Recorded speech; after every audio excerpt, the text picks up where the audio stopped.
Ramai orang ingat tujuan simpan emas ialah nak jual bila untung. Sebenarnya tuan-puan, itu silap paling besar. Kalau tuan-puan tak nak jadi macam tu, boleh save video saya dulu sebagai rujukan pada masa akan datang.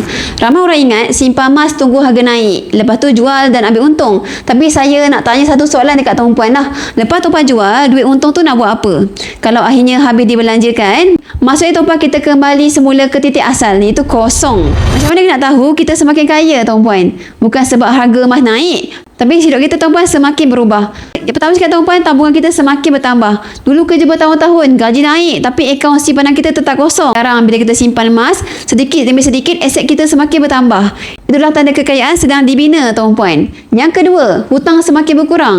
Kalau setiap tahun hutang makin lama makin banyak, sebenarnya beban hidup juga makin lama makin berat tuan-puan.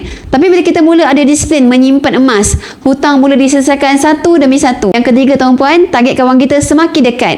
Dana kecemasan, deposit rumah, pendidikan anak-anak, haji, dana persaraan, semuanya bukan lagi sekadar angan-angan. Soalannya tuan-puan, kenapa emas menjadi sebagai pemangkin? Kerana emas membantu kita dalam 3 perkara ni tuan-puan. Pertama sekali, simpanan emas lebih susah untuk dibelanjakan. Yang kedua tuan-puan, nilainya lebih mampu bertahan daripada kesan inflasi dan kejatuhan nilai mata wang dalam jangka masa panjang.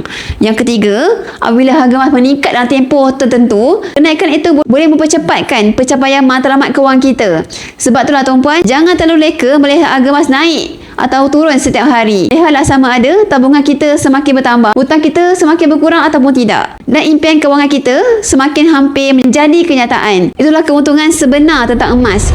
Sebab tu tuan-puan saya akan cakap berkali-kali, nak beli emas boleh je beli kat mana, tapi nak kaya dengan emas boleh simpan emas di Public Gold.